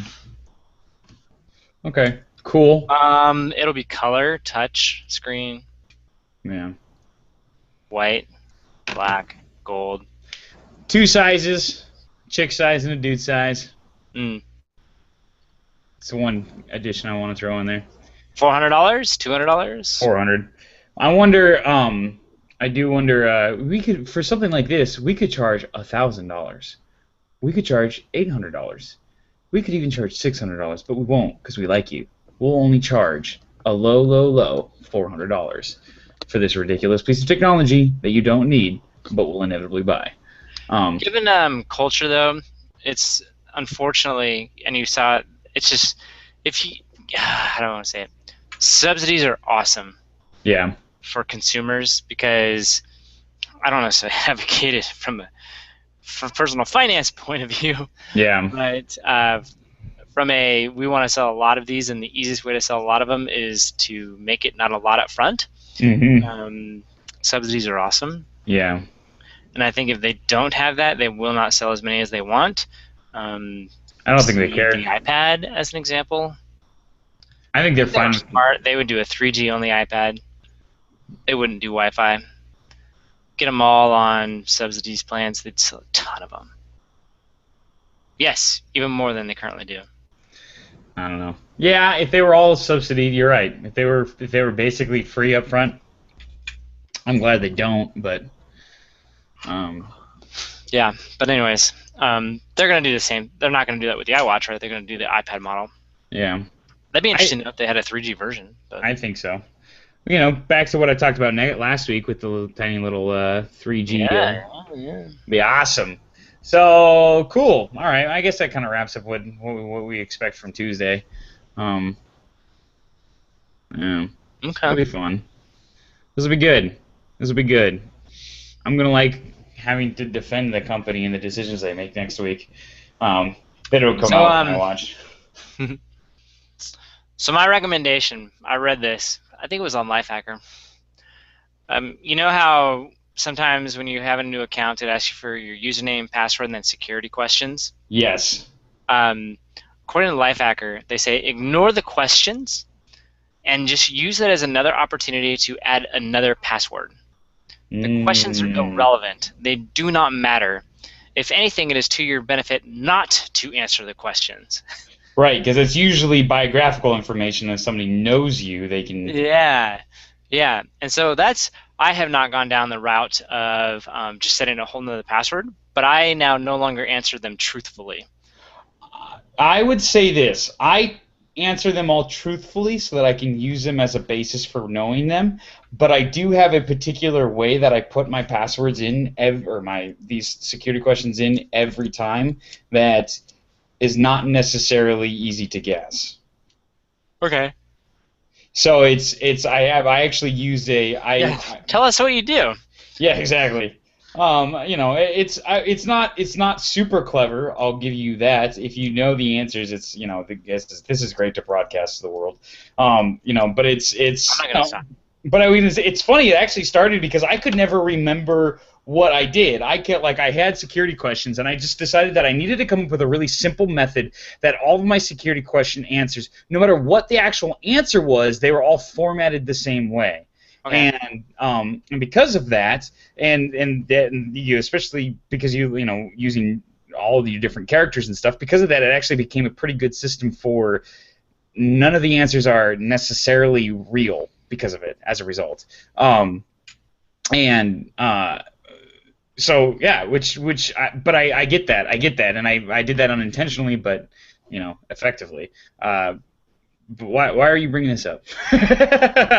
This is just a helpful hint.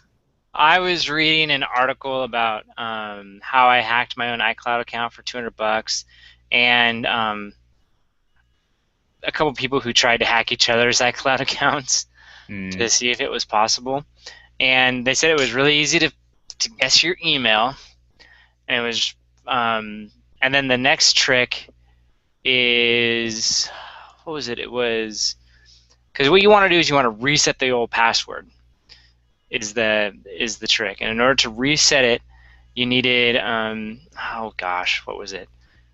It was your date of birth was one, and then your email was the other. Okay. And then you had to answer 2 security questions, and if you could answer those, you were in. And so for one of them, it was kind of fun. Like this guy, he was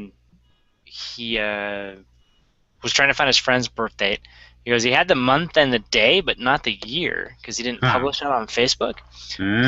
Yeah, and so he goes, but he used a little social engineering where he goes, oh, I got it. You're 31 or whatever. And the guy was like, no, I'm 30. Ah, thank you. Perfect. And yes. Oh, yeah, that's right. I knew that when he didn't. So. Yeah, now Jennifer Lawrence is wishing she lied about her age like the rest of the actresses. Yeah, way to go. And so, well, they were saying it's especially bad for celebrities because usually that's like on Wikipedia. Right. Yeah. You know? It's super easy to find. Yeah, and then you can try to figure out like the name of your first boss, first car you own, all these things. But they're like, and both of these guys got stopped by the security questions. One of the guys figured out one of the two, and that was it. And so if you took the security question and didn't actually answer it, picked another random password, it will be impossible for someone to try to guess that. Right. To reset your real password. Right, and the questions are relatively. Everybody always. What's your mother's maiden name? What city you were born in? What was the name? If you just have a password for a given type of question, that is, like you said, it's a lie. What city was I born in? Albuquerque. If you just do that that's not the one I use, by the way. But if you did that every time, it would effectively be something. It would actually work as you don't have to really remember it. But it works as a secondary password because nobody would ever guess that. Right. Because it's wrong and it's random. Because who's born in Albuquerque? That's just rough, man. I'm sorry. But yeah, that's interesting. So yeah, so I guess it's I got a bone to pick with you, James. As you've nicely segued all this into. At the end of the last show, you threw out a little bit of a bomb that I think was unfair, and I didn't say anything because it was the end of the show. I totally ambushed you. I know, it was rough. You're welcome. And so I'm bringing it back up, and if you guys could see our notes, you'd see that the most articles that I linked for this entire week are all iCloud. Nude photo stuff. So I realized that we live in a time where media moves at like 1,000,000 miles per hour, and this honestly seems like this happened last year already. Even though it was a week and a half ago, but not even. It was like 7. It was literally last Sunday, I think. But it feels like it was forever ago. So if this is really boring for our listeners, we're sorry. We realize that this is pretty well trodden ground already. But it'll come back again because of Apple stuff next week. I was gonna say it's a bridge topic because, like you said, this is all has to do with the fact that so Samsung realized that stiff competition coming out from Apple, so they hired some Russian hackers to infiltrate iCloud in a high-profile way. Samsung did it? Yeah. Yes. That's even better. That's the conspiracy theory that I was reading on Mac Daily News, which was awesome. Okay. Yeah. No. Well, it was the authors weren't suggesting it; they were just repeating what other people had put forward. Yeah. They weren't advocating that theory. It is an interesting. It is funny that it's like this. Clearly was so. Basically, what happened was these girls, celebrities, often many of them, took nude photographs. For those of you who haven't been following the news, and photos. Apple had an exploit that they thought might have been used to break the password, but that wasn't it. They think it was more of a social engineering, as James described, where you get the birth date, a couple of biographical informations, and the email, and then you can reset the password. And by the way, the other way to overcome that is to use the two-factor authentication thing. Authentication? Yeah, thank you. That's another way to stop people completely. It's true. And the big deal here was Apple. That's what Apple is advocating. So the big deal here is that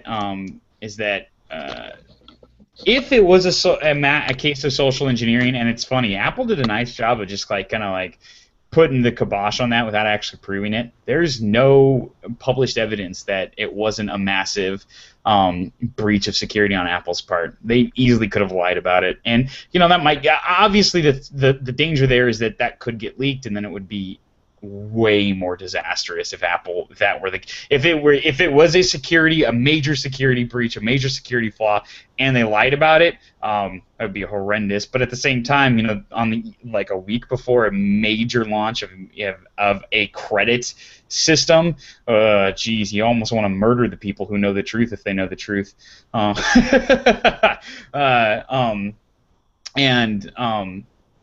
Because what's the old saying? One person can, if it's a conspiracy of more than one person, it's too many people.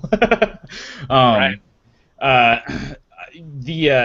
the deal here is with this whole thing is, it was some sort of social engineering hack, and especially since a lot of all these girls were celebs, they go through and they do articles where people ask them, so, where were you born? What was your childhood life? What was the name of the street you were on? What's your mother's maiden name? And ask them weirdly specific questions like that. That would be perfect for hacking somebody. You wouldn't necessarily even need to get any extra. You wouldn't have to ask them, hey, how old are you? Questions like that. You just, like you said, Wikipedia it. What is interesting about it, and I do think that this is interesting. I don't know, if it was all coincidence, holy cow, what a coincidence. But it is really fascinating that the breach happened over the course of months as they were collecting these pictures, and yet they were all published just in enough time to really, really, really, really hammer Apple stock prior to a major product launch. And it's funny, there's been little other FUD. What does FUD stand for? I know it actually. Fear, unknown doubt. Yeah, it's articles that are designed to make people worried and hammer the stock, and that always coincides with an Apple launch, and there's been very little of it outside of this. And it's just one of those. It's a weird one. It's a weird one where you're like, man, if this was all coincidence, holy cow. It's only going to be a coincidence once. The next time it's because somebody learned a lesson from it. Next time it will be paid hackers targeting a corporation. But you made the comment as we were coming out of the conversation that the number one solution here, not just having your information hacked, would be to not take naked pictures of yourself. And I thought that was a solution. But okay. So this is the deal. So this frustrates me because you like to take nude photos of yourself, and hey, you know what? Don't knock it till you try it. Okay. Well, so okay. Well, legitimately, let's just be clear. That was not a denial. No, it wasn't. Okay. I'm not sending naked pictures to anybody. I'm not taking naked pictures of myself. That being said, okay, all right. I just wanted to clear the air there. Yeah. Because you didn't say you weren't doing it. I would just. Well, but I wouldn't. But I would go so far as to say this, and this is what I was going to. Everyone on this podcast right now about this. This is the larger point of what I was going to say. Okay, Mary Elizabeth Winstead, one of the girls who did have her naked pictures leaked. The pictures were of her and her husband that they took together. And I find absolutely nothing objectionable about a married couple doing that. I mean, I don't actually care if Jennifer Lawrence is doing it either from a moral perspective. I don't care what she's doing. She can do whatever she wants. But like, I can't even pretend to take some sort of a moral high ground with like a married couple doing that. Like, whatever, it's fun. Whatever. Yeah, well, it's like just get rid of the word naked and just say your personal picture. Exactly, and and you sit there and you go, it's like I feel like I get what you're saying. If you don't want to ever if you never want your ship to sink, don't set sail. But that's not the point. Like, it should be, the ship should be safe to sail in. And I feel like, especially with these, it's like, that's fair. I don't always say that I don't morally equate like, I would actually say I don't think just because you're looking at these pictures doesn't mean you're like morally on level with rape, which is what a lot of people were like saying. That was something that was being thrown around. Like, if you're looking at these pictures, that's how bad it is. I do think it's kind of creepy. Like, if Then they should not be watching her. Just well, putting that out there. well, I would say consenting adults, like, that's, whatever you want to do, but it's the fact that these girls weren't consenting to these pictures being leaked is what I was my point of is the point of the. But it's a pretty serious sexual violation of these girls, and I don't know. I feel like that was worth stating. That's I want to separate myself from your bigotry is what I'm trying to say, James. Oh. Well, again, I think it's really important to it's that fun Venn diagram, but it's so important where it's two non-bisecting circles, and one says internet and the other says privacy. I know, that's the part that gets me. I think it's for a while. I was talking with my boss. I think it was on Tuesday, and he said, "I really want to know how those naked pictures happened." And my boss he's getting on. You had a camera. Yeah, he's getting on in age, but I sat there and said, well, like, they just took pictures of themselves to send to whoever, and iCloud automatically backed up everything. Like, it was just there. Like, they didn't necessarily put So them is that there. on iCloud or PhotoStream? I was curious about that. See, that's the trick. So this is where it all comes to. iCloud is a giant catchphrase for a number of different technologies. iTunes Match is part of iCloud. Your Word document stuff is part of iCloud. Your photo stream is part of iCloud. These are all part of iCloud. Because there's the specific iCloud backup, and I know about this because I actually disabled it on our father's phone when he was up here, because it was soaking up like 5 gigs of his memory, and he was like, I don't understand. Yeah. And I was like, you got it all on PhotoStream. Disable the backup. And so we disabled it all. So he didn't have iCloud backup, which included, photos and video and contacts and emails and stuff, which I was like, this is already all on the cloud. You don't need it twice. So the deal is, and this is actually what I think is really crazy, is that how functionally they would actually go about getting the photos is once you have the password and email information, then what they would do is they'd use a police tool that's sold by a Russian company. That is what its entire job to do is to basically to use the credentials that you have, connect to iCloud, and download an entire backup. It basically, it fakes it. It tells the iCloud that, hey, I'm an iPhone, and then it just lets you download the backup. And once you have the backup of the iPhone and all of the credentials, you now have a fully functioning iPhone. And even if they didn't back up all of their photos and everything, if they have PhotoStream up and running, you can now get to PhotoStream and you can download all those photos. So yeah, I mean, it has to do with how Apple kind of does all their back end stuff. And it's funny. One of the things that I forget is that I actually have friends that work for Apple and work with iCloud and work with the back end stuff. And so I hope I'm not getting anybody in trouble saying this, but I know that Apple is not. They're not Google. They try to pretend like they're Google when it comes to this sort of stuff, or that they're better than Google because they don't leverage your information. But the infrastructure of how they do the back end stuff is not.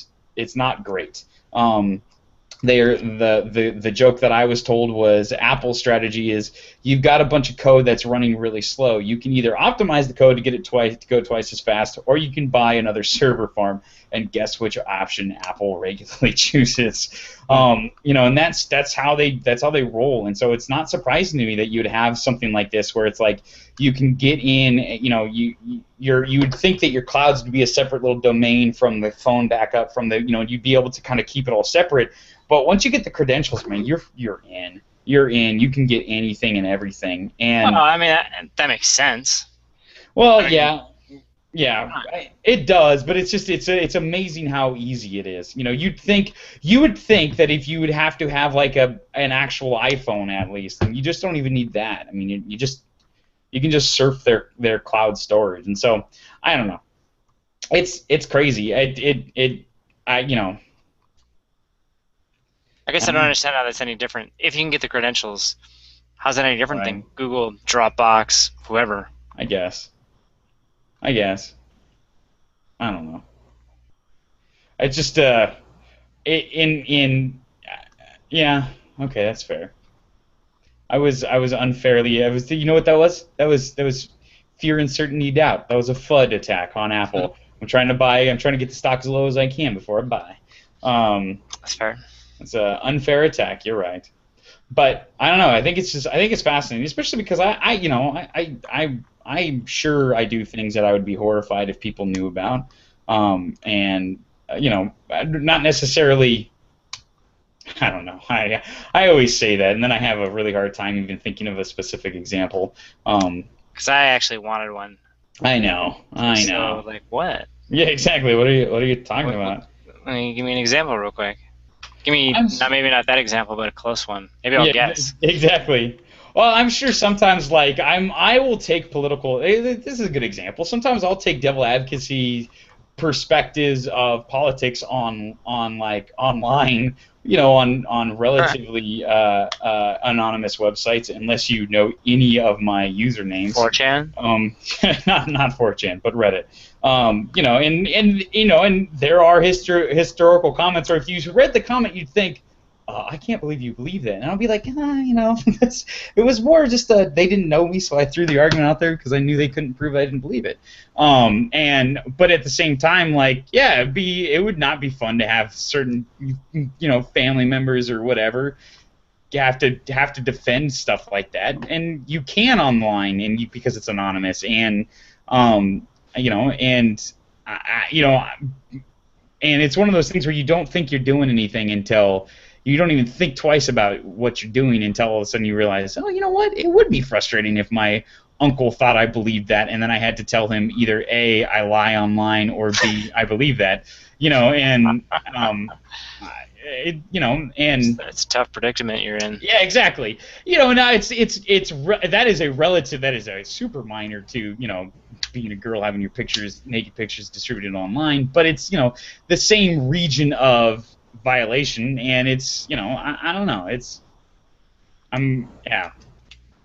yeah there are text conversations where I make jokes with friends about activities that I don't participate in, but the NSA thinks I do, and but you're just joking, but you may not realize that unless you know the context of that conversation, and like a yo. Exactly. And I don't know. It's interesting. It's an interesting dilemma, and especially coming into the whole iCloud thing. One of the things I think is really fascinating is Apple has decided that you can't. They're not one of the caveats for apps that'll connect to their health stuff is any health apps won't be able to store information in iCloud. And the reason for it is because HIPAA has really, really strict rules on what a cloud storage needs to be in order to store health information online. It has to be secure. And Apple doesn't want to disclose that. They don't want to deal with that. And so their solution is just to say, no, you can't store your health information online. Wow. Which is, I mean, it says something, and it says something about Apple's attitude. It says something about their capabilities, especially since I feel like, the two big pushes you're going to really take away from Tuesday's announcement is they're getting into health technology and they're getting into payments technology, which are both heavily. Those are really scary. You want to feel secure about that and what's being stored and where is it going and who has their eyeballs on it. And when push comes to shove, they're not going to back it up. And I don't know. It's a big question. Like you said, I don't have a good answer for it either. Like you said, there's, they're on the Venn diagram of internet and privacy. They don't actually intersect, and you're getting into this. Yeah, what's that? Yeah, at the end of the day, I mean that's very true, and sure, there's advances in security, but there's advances in hacking that security. There was another article that came out that apparently, Home Depot's had a major credit card breach. Yeah. Which I'm super pumped about because I shop there all the time and continue to shop there. Which I guess also says something. But it was turns out people have been getting their credit card information for what could be a couple months now, and they're looking into it and hopefully trying to figure out what the extent of the damage is. It's like, well, there's another one. Yeah, and the thing is I think Target, it's sort of like the auto recalls. we've had more auto recalls in the last like 2 years than the last 20 combined, or some ridiculous statistic like that. But it's because once you had the big one of the GM with the car, and they finally like fessed up to that, they just started pushing out every recall, everything they could get. And once GM had done like 9, all the other car companies were like, okay, nobody's paying attention anymore. It's been, we've been saturated. So everybody announced everything together. So there's just been a ridiculous number of recalls and stuff because you can get away with it right now. And I think you're kind of heading in that direction. It's like Home Depot. I don't think anybody's going to notice, because they're like, right at this point, we all assume that, okay, my credit card information's been hacked. There's nothing, I can't do anything about that. It's just done. Which I mean isn't the right answer. No, it's not. But at least that's the reality today. I know, and I think Apple, it's funny, there's enough righteous indignation in the world that I think Apple's going to come out of this relatively unscathed, even though I think I think there are security issues that they're not dealing with, but there's not a lot of attention because it's sort of a, part of it is just we're fatigued from this stuff, and then the other part of it is pretty girls shouldn't be taking naked pictures of themselves and sending them to random guys, or you wouldn't be getting in trouble with it. There's those two conflicting attitudes are going to let Apple completely skate through. And I'm not an Apple shareholder, so I don't mind taking this perspective. Okay. What? You don't have a 401k? Good point. You are a shareholder. You just don't know it. Yeah. You probably own a fraction of a share. Right. Yeah. I know I do. But it's it's one of those things where you when you look at this sort of security stuff. I used to always say, I've been saying on the show forever, my security strategy has been, if I'm afraid of people finding out about it, I don't put it online. There you go. And it's a good strategy. I don't know, man. Okay, all my money's online, which I'm sort of like, I'm kind of worried about, but I saw this article. They were like, sounds like you should go back to paying with cash for everything. Yeah. It's like, well, Dave Ramsey would be proud. Yeah, right.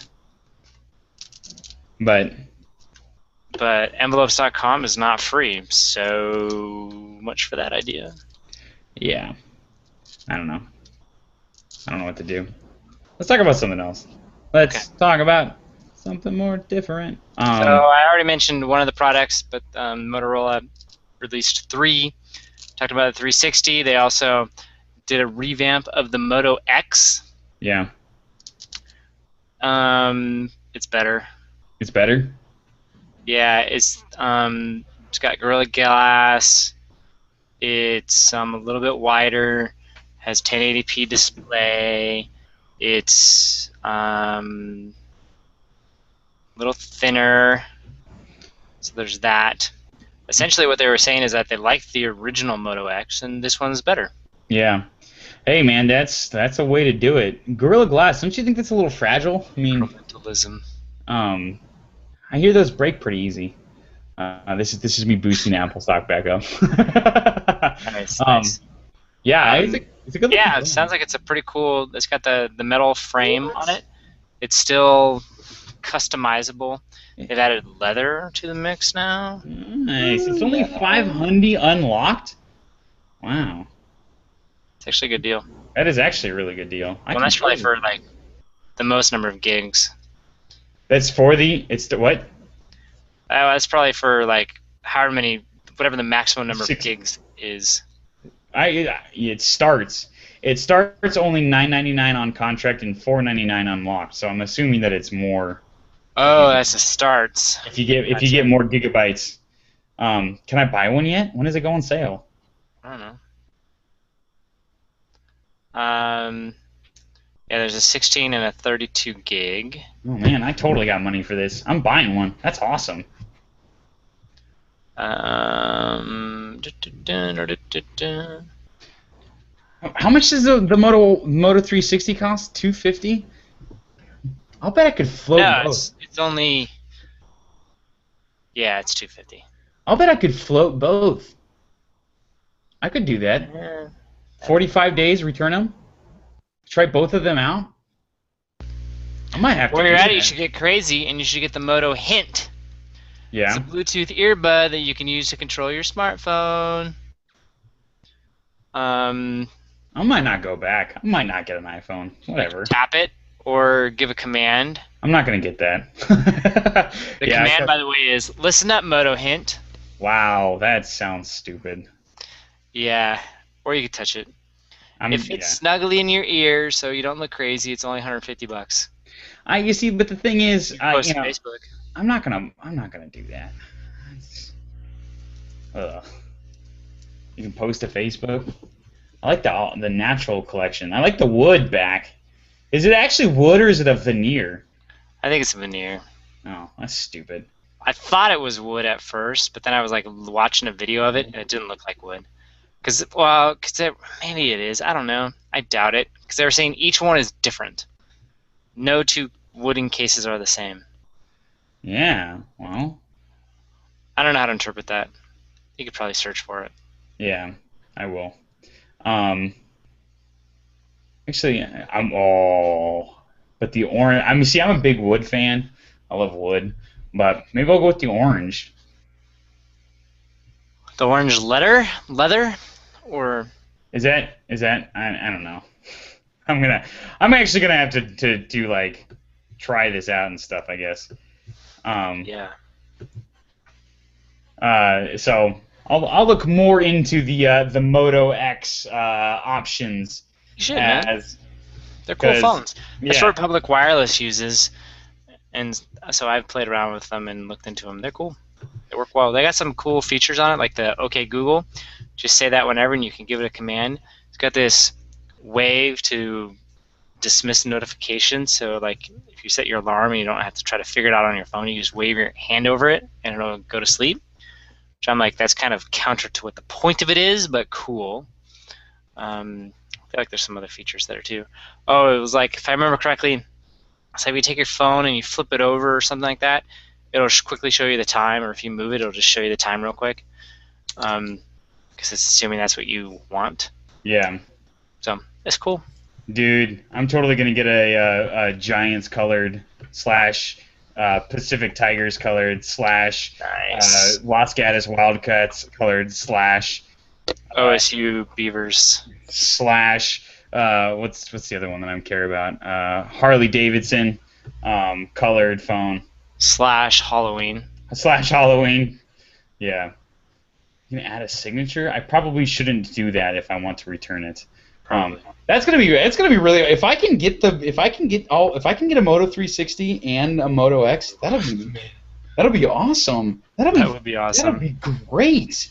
Cool. All right. I'm gonna figure out how to do this, James. So, anywho, what were we talking about? Something. Talking about the Moto. I like Motorola. They're a good company. Who they owned by now is some Chinese company, right? Lenovo. Right, they're Lenovo. Jeez Louise. They're gonna. Lenovo's #1 PC manufacturer now. So I know, right? Because it's China. That's how they roll. They don't like to do things small. They're like Texas, but a billion times bigger. Yeah. So that's cool. Was that all we got? We took because we. That was it. I mean, we kind of talked about them a couple of times. We technically got like 10 more minutes. All right, cool. Just put that one out there. Well, do you just want to quick fire the rest of these, because then they can be quick fired. Okay, you go first, then I'll do mine, and then you got 2 more.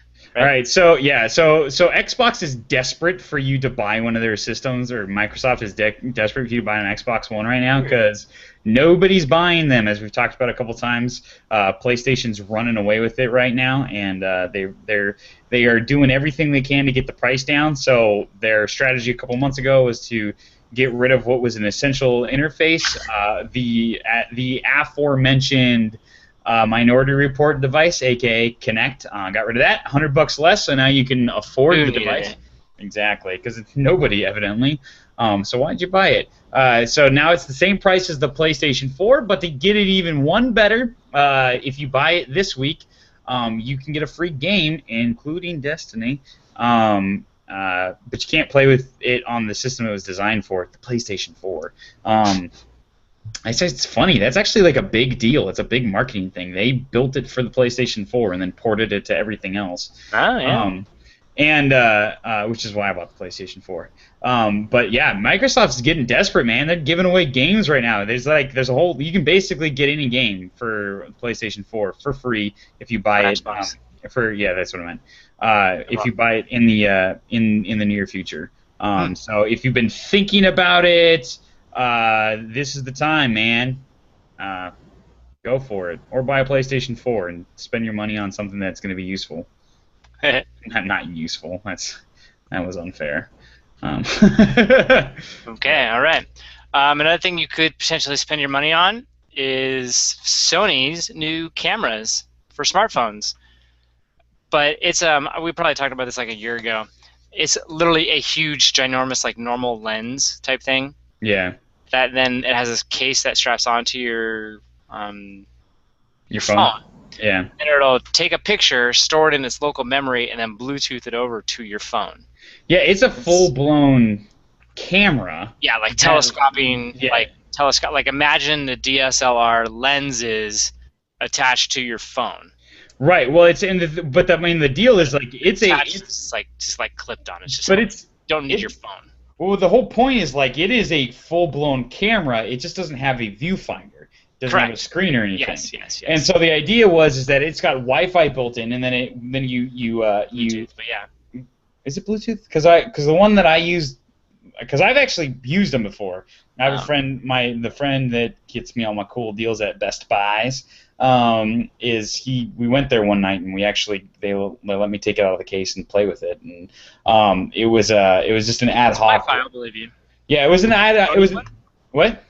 Was it the Sony one? Yeah, it was an ad hoc Wi-Fi network, and so you could Wi-Fi Direct.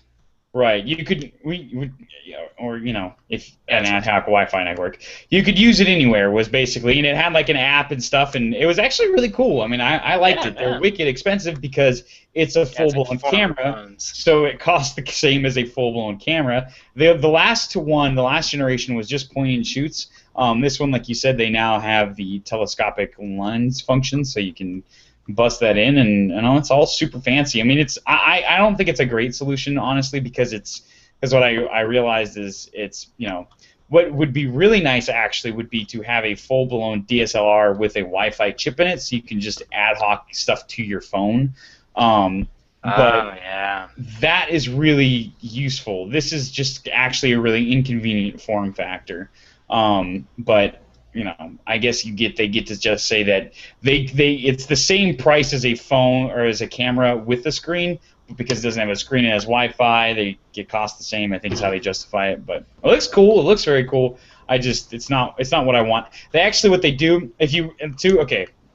I already know what the solution is. They make cards, memory cards that actually have a Wi-Fi antenna built in, designed to set up an ad hoc Wi-Fi network that you can hook to your phone. That's like the whole purpose. So if you're going to do it, that's really the drop the extra $50, get the little Wi-Fi smart card thing. It's very cool.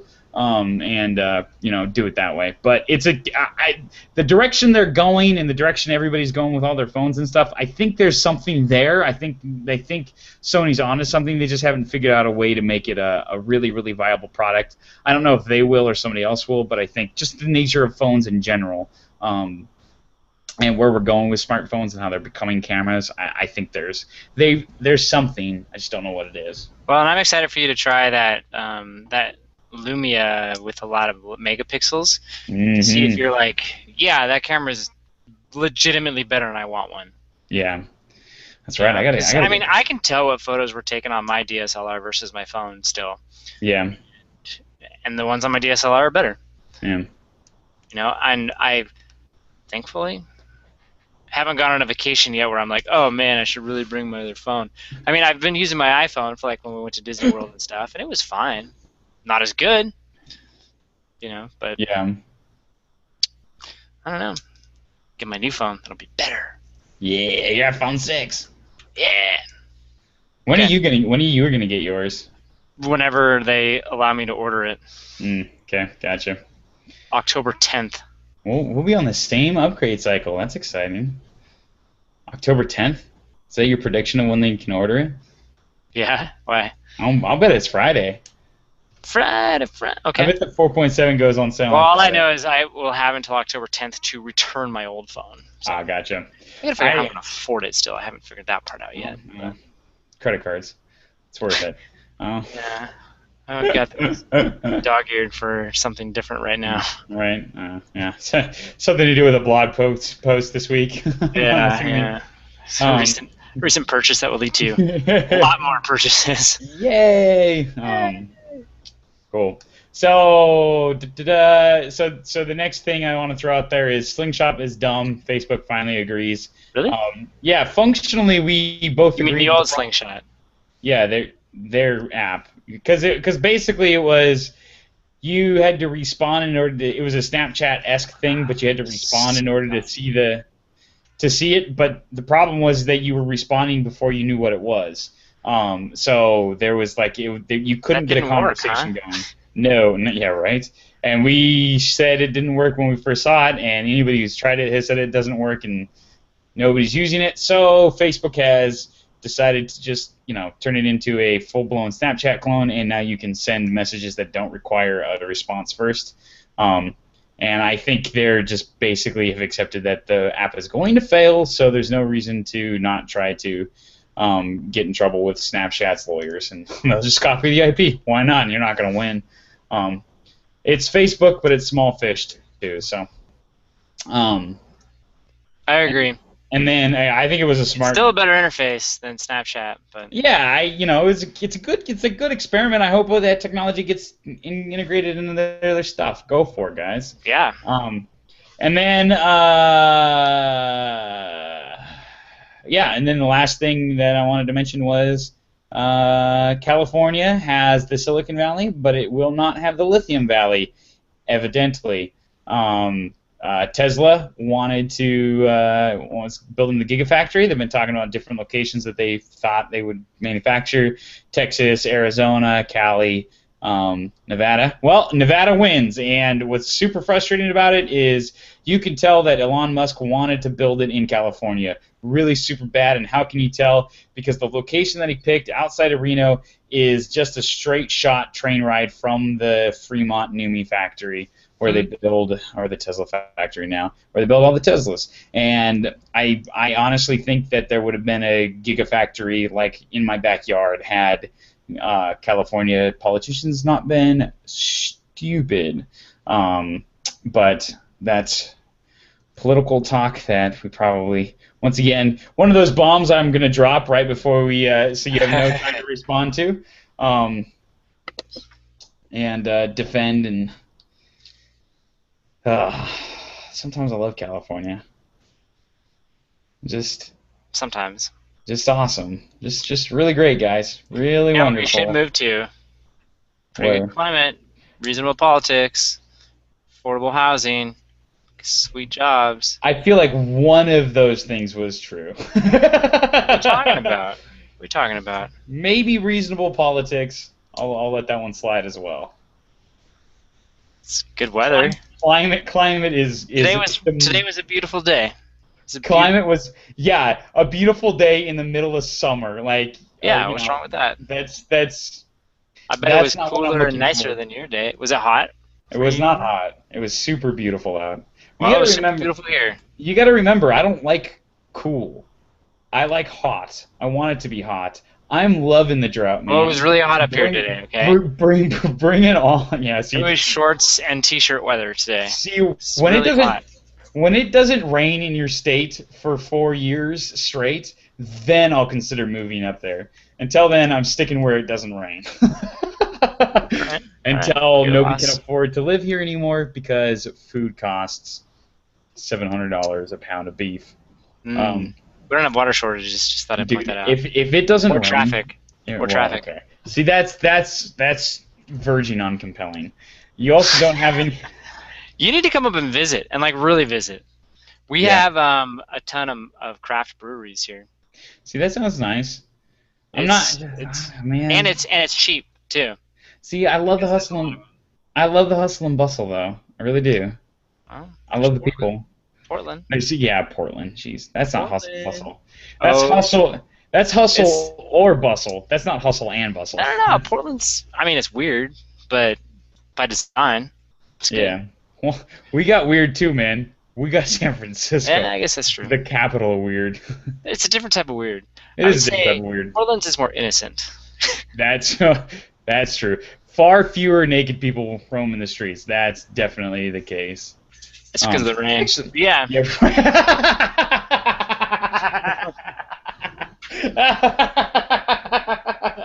See, there is an advantage.